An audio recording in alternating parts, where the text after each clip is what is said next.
Hello, everyone, and welcome to our podcast. I'm Dani, and today, Crate.com talks with Lauren Lindner, the president, CEO, and co founder of the Lockwood Animal Rescue Center.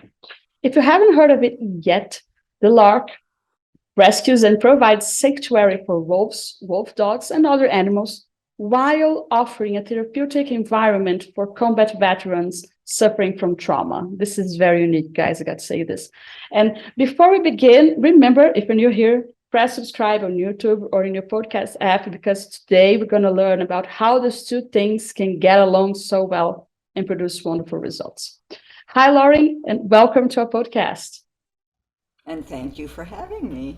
It's totally our pleasure. I'm super excited to talk about all of those topics with you today. I honestly say this, it's a very unique approach. It's the first time that I actually have a guest here to talk about this. Maybe in some other episode, someone else talked about this, but it's my first time. So it's really, really interesting, really a mind-developing moment for myself. But let's begin knowing more about your story, because that will lead us there, right?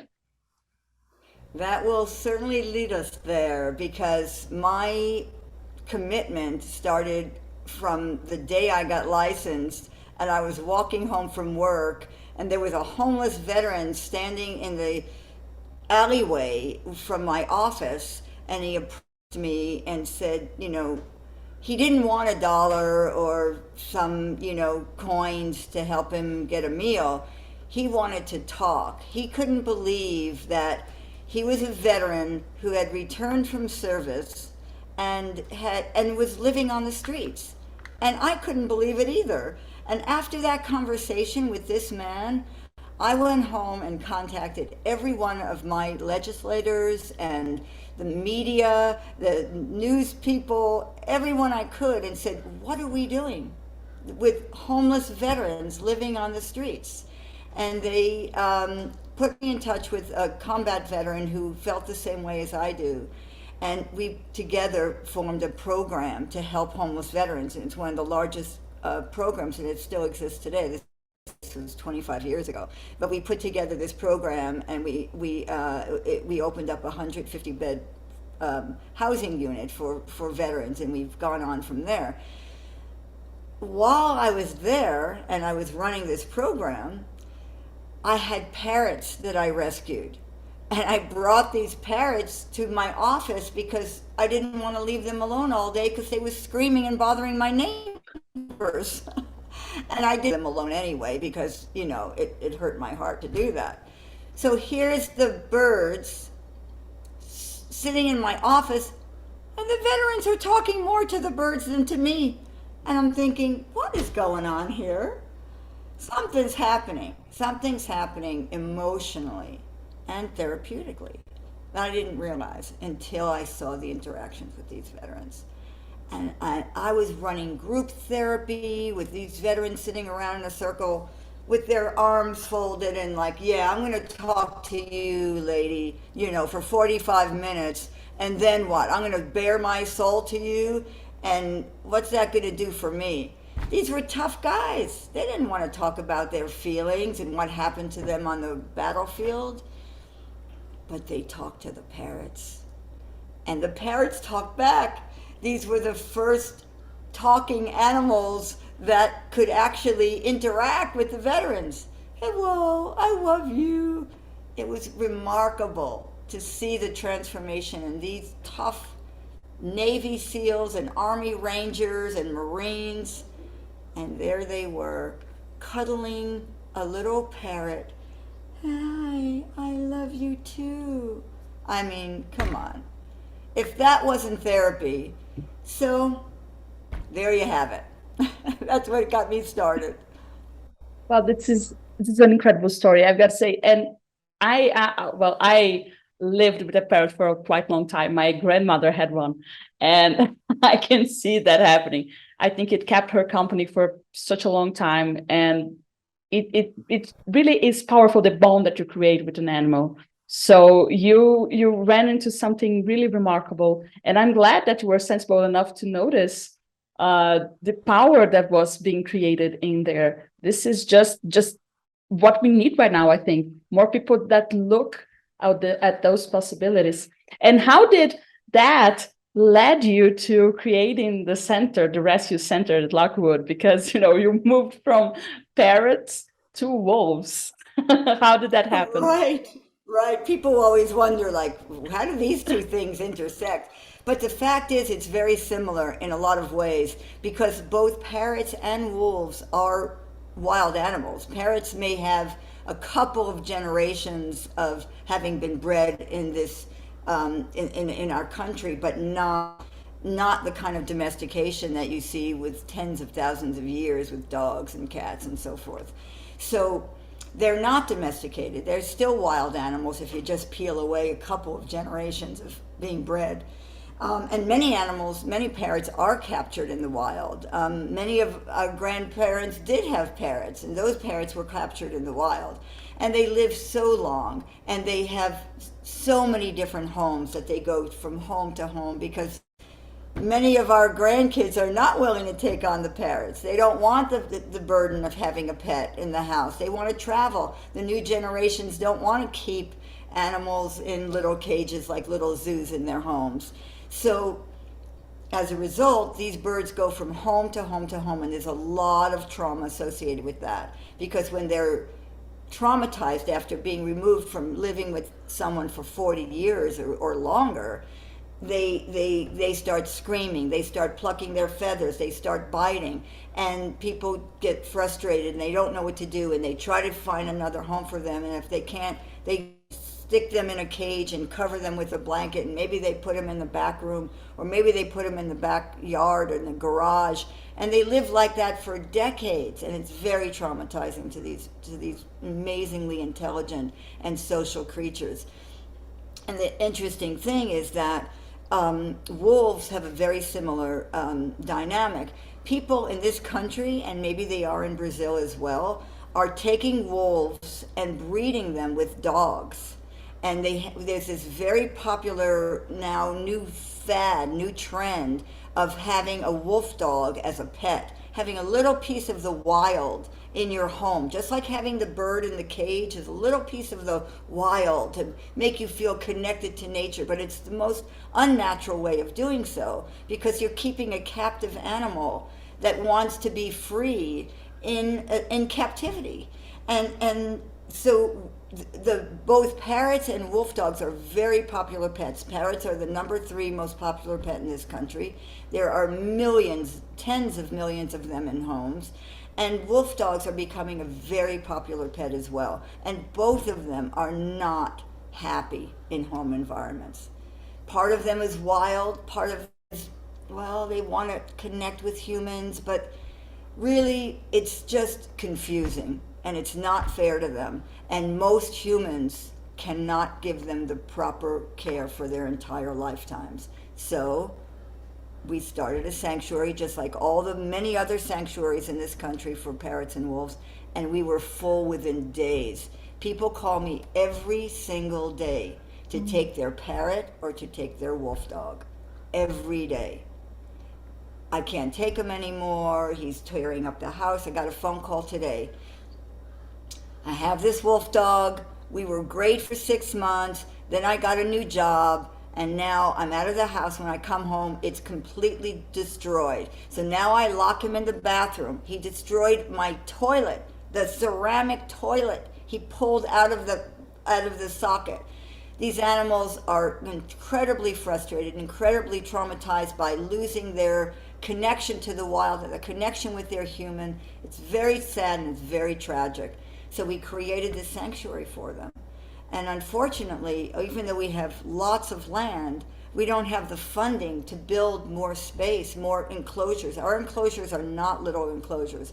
We try to create wildlife habitats with ponds and dens and waterfalls and places where they can go underground and feel safe and get away from people. They don't have to have a relationship with humans. They choose to have it.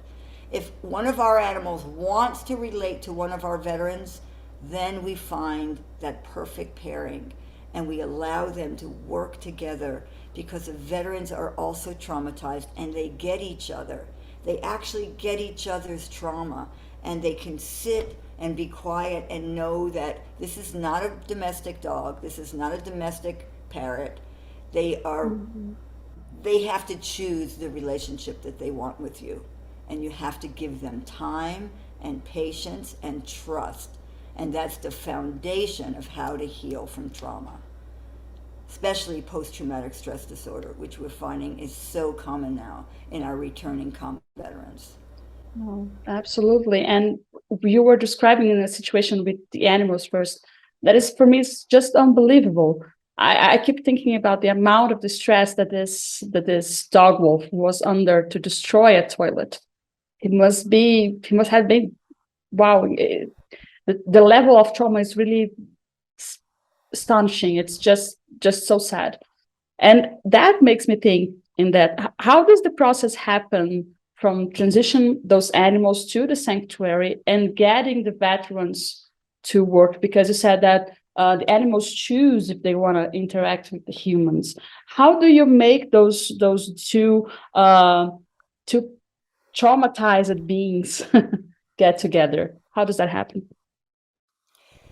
You would be surprised at the desire for social contact in these particular species. Parrots are extremely social, they're flock creatures. Wolves, extremely social, living in packs. Humans, we are social beings, we're social animals. So we desire that contact, even if it's kind of foreign to us.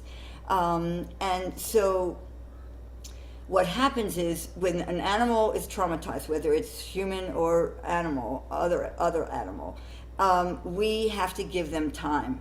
We have to give them time, and we have to build trust.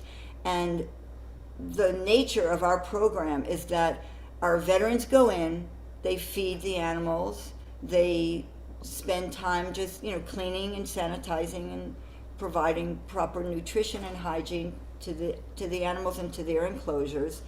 And after a while, the animal becomes curious because they're social. They want to see what's going on. Who is this person?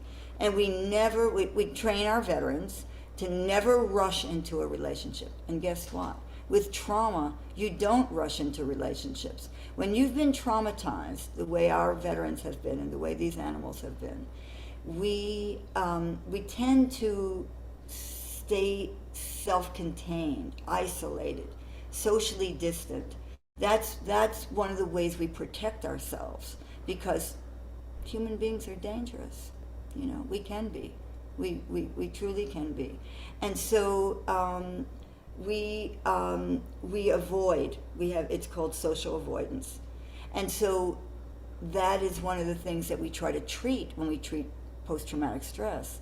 But you can't force that. So we've trained the veterans to take their time to build the relationship.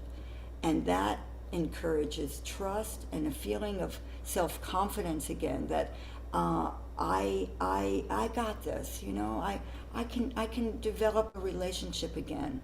Some of these veterans have lost their relationships with families, with children, with loved ones. They're completely isolated. They come here and they build this relationship with an animal, and that is the relationship.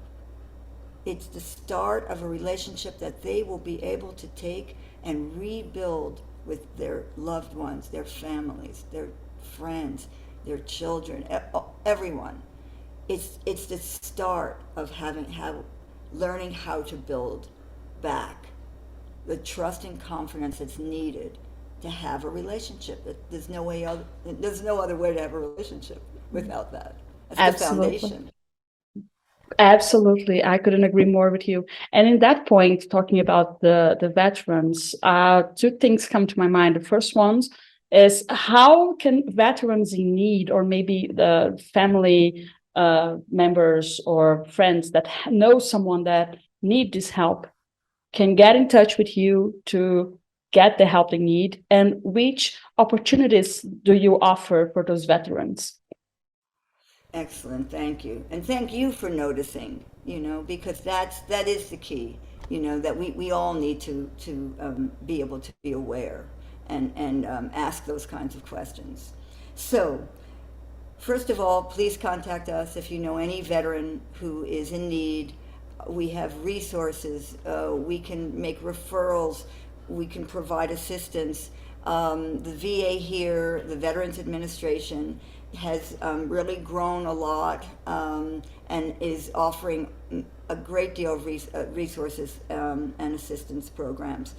Our program is different. We are not inside a hospital. We are not inside an office. We're not lying on the couch. We are outdoors in nature, which in itself is healing. We are outdoors working with animals, which in itself is healing. Animal assisted interventions is one of the newest ways to really get in, because we all are receptive to having animals in our lives, to having the comfort of animals in our lives, to having the understanding of animals in our lives. Sometimes animals are the only people who get us, who take the time with us, who hear us, who stand by us, and very often the animals are the first ones that we go to when we are feeling sad and hurt. So we have the resources here to have veterans, but we also need more funding to be able to provide more help for more veterans. We are limited here because we only can serve a certain number of veterans at a time, and we would like to be able to provide more services for more veterans. We have the space to do that. Many veterans are looking for something different. They've tried so many different therapies and it hasn't worked. The group therapies don't necessarily always work.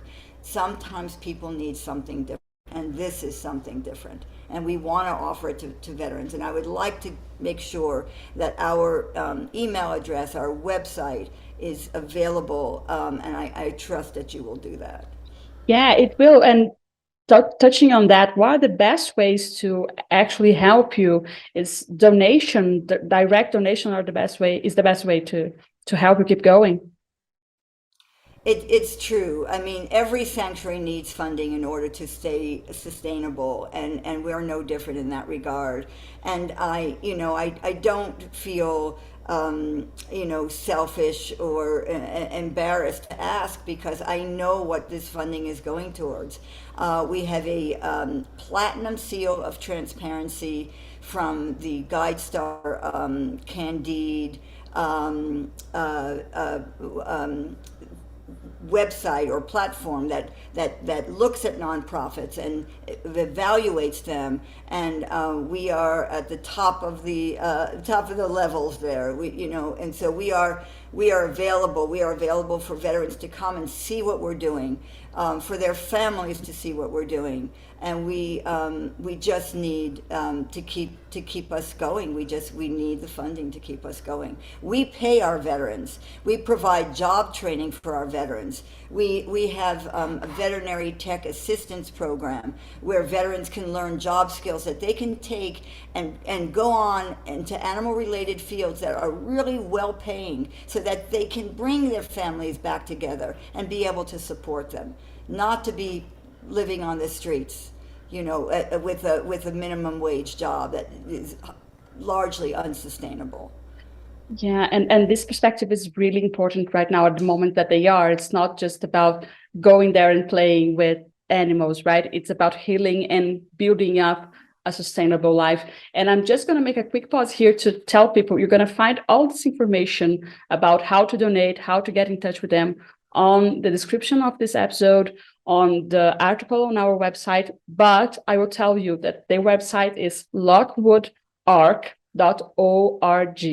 If you have time right now, you can pause this, go there, check the website. It's really easy to find a donation area. You have different ways to donate. You can get in touch with them. It's a lovely website, I've got to say this. I have a lot of information, have really nice pictures. I loved the photos. And it's really important that if you're listening here and you feel like this is something that you can help with, go out there, raise the word, raise awareness, and help them if you can donate. I have one final question for you today, Lauren, that is about something that I found very interesting on your website, that you talk about the environmental impact because of the way that you treat those the animals that you have in the sanctuary. What's going on? Why do you have that section there? This is very important to me personally, and I'm really glad you brought that up because we have several legs to our table, and one of them is helping animals, helping wildlife, which we also do, helping veterans. But the other piece is that we are really, really focused on environmental issues and conservation and climate change. And we are part of a program, a national program in the United States, where we are able to feed our carnivores without killing any animals, without participating in the factory farming and the stockyards of the animal industry, which is one of the main contributors to methane gas and to other environmental degradations like our water supply and so forth. It takes so much water to raise just one cow, to grow 7 pounds of grain, to make 1 pound of meat. It just is just not a good balance, not a good equation. So we do not kill any animals to feed our carnivores, and we do that because we participate in a landfill diversion program, so that any major supermarket in this country must, as required and mandated, to provide sell-by date meat to zoos and sanctuaries. And we get that before it goes into a landfill. That's just wonderful. So one more reason for people to help you keep doing and going with your efforts. Thank you so much, Lauren, for joining us today. It was a pleasure. And as I said, I learned so much from you today. It was lovely. It was great. Thank you so much. And for everybody listening, thank you also for staying here with us. And if you enjoyed this episode, remember to press subscribe on YouTube or on your podcast app, because that shows the algorithm that this is an important conversation and we can spread the word about the importance of the Lockwood Animal Rescue Center. Bye. I see you at the next episode, and check their website and donate.